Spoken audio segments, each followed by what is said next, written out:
వాళ్ళు డిజైన్స్ ఇస్తామని చెప్పారు అని చెప్పేసి అనేసరికి సరే అని చెప్పేసి డిజైన్స్ వేయడానికి అయితే అంగీకరిస్తుంది. అలా డిజైన్స్ వేయడానికి అంగీకరించి డిజైన్స్ అయితే వేస్తూ ఉంటుంది. కానీ ఈలోగా అక్కడ అప్పుకి తెలుసు కదా కావ్య డిజైన్స్ వేసి ఎవరికి ఇస్తుందో, అతను తీసుకువెళ్ళేది ఎక్కడికో అన్నీ తెలుసు కాబట్టి అతని ద్వారాగా కంపెనీకి డిజైన్స్ వెళ్ళడం గురించి అప్పు తెలుసుకుంటుంది. అప్పు ఒకరోజు ఇక అనామికతో అతను రోడ్డు మీద మాట్లాడడం చూసేస్తుంది. అది చూసినప్పుడు ఒక్కసారే షాక్ అయ్యి, అక్క నువ్వేం చేస్తున్నావు? ఏం లేదే, నాకు డిజైన్స్ వేసే వరకు మళ్ళీ వచ్చింది.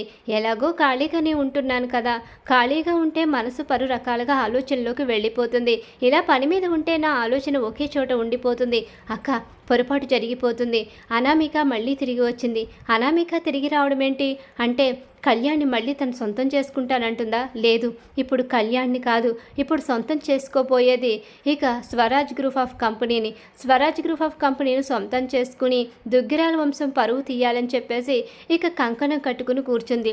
దానివల్ల కాదు, దుగ్గిరాల వంశం పరువు తీయడం, స్వరాజ్ గ్రూప్ ఆఫ్ కంపెనీని పతనం చేయాలి అనుకోవడం దాని కలలో కూడా జరగదు.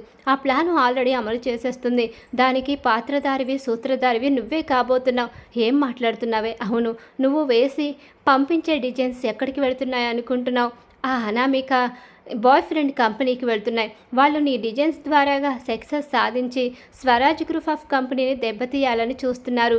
నీతో కాంట్రాక్ట్ మాట్లాడుకున్నది వాళ్ళే, కాకపోతే మధ్యవర్తి ద్వారాగా మాట్లాడుకోవడం వల్ల నీకు ఆ విషయం తెలియదు. నీ ద్వారాగా దెబ్బ కొట్టి నిన్ను బావగారిని మరింత దూరం చేసి తన పగ సాధించాలనుకుంటుంది అనామిక. అందుకని ఎట్టి పరిస్థితుల్లోని కూడా నువ్వు జాగ్రత్తగా ఉండాలి అని చెప్పి అనేసరికి ఒక్కసారే కావ్య షాక్ అయిపోతుంది. నిజం ఎప్పుడైతే తెలుసుకుందో ఆ కావ్య ఇక డిజైన్స్ వేయమని వచ్చిన అతని ద్వారాగా అతన్ని నిలదీస్తుంది.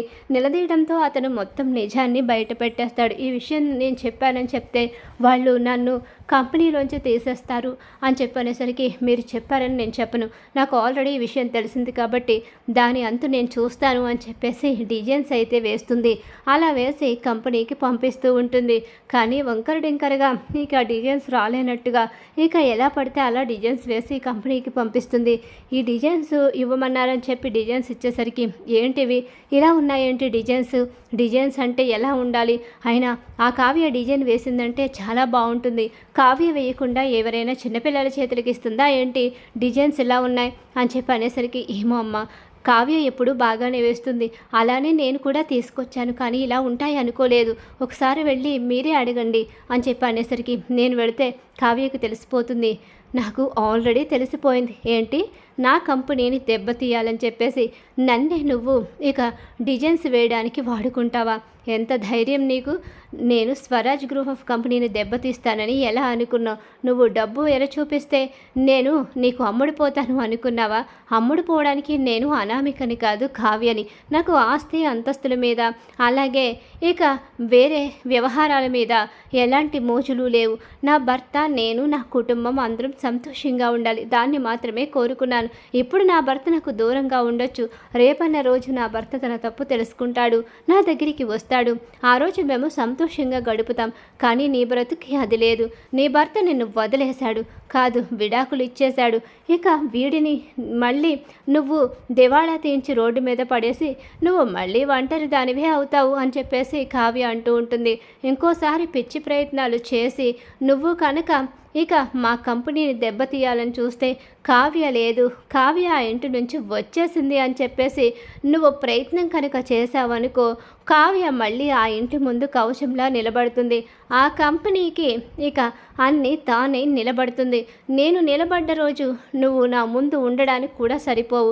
నీ విడాకుడికి కారణం నేనే అని చెప్పేసి నా మీద కానీ కంపెనీ మీద కానీ పగ తీర్చుకోవాలని చూస్తే ఇక్కడే నిన్ను చంపడానికి కూడా నేను వెనకాడను అని చెప్పేసి కావ్య అయితే అంటూ ఉంటుంది. ఏంటి ఎక్కువ మాట్లాడుతున్నావు? గీంటే అన్నావంటే మాత్రం పళ్ళు రాలిపోతాయి. నేను నా ఆత్మాభిమానం దెబ్బతీస్తే నా అత్తింట్లోనే ఉండలేదు, అలాంటిది నువ్వు మాటలంటే పడతాననుకున్నావా? ఇంకోసారి డిజైన్స్ విషయంలో కంపెనీ విషయంలో మోసం చేయాలని చూస్తే చంపి పడేస్తాను అని చెప్పేసి గట్టి వార్నింగే ఇస్తుంది. అలా దిమ్మ తిరిగే షాక్ అయితే ఇస్తుంది. ఇక కావ్య అయితే ఇంకెప్పుడు కంపెనీ వైపు కానీ మా ఇంటి వైపు కానీ ఇక దుగ్గిరాల వంశం వైపు కానీ చూడ్డానికి లేదని చెప్పేసి ఊహించని షాక్ అయితే ఇస్తుంది. అలా అనామికకు పెద్ద షాకే ఎదురవుతుంది. మరి రాబోయే కథలో ఖచ్చితంగా ఇలా అయితే జరగబోతుంది. ఇలా జరగాలని చెప్పేసి ఎవరైతే కోరుకుంటున్నారో వాళ్ళు మా వీడియోని తప్పకుండా లైక్ చేయండి. బ్రహ్మముడి సీరియల్ అప్కమింగ్ ఎపిసోడ్స్ టీవీలో కన్నా ముందుగా చూడాలనుకుంటే మా ఛానల్ ఇప్పుడే సబ్స్క్రైబ్ చేసి పక్కన ఉన్న గంట సింబల్లో ఆల్ మీద క్లిక్ చేయండి.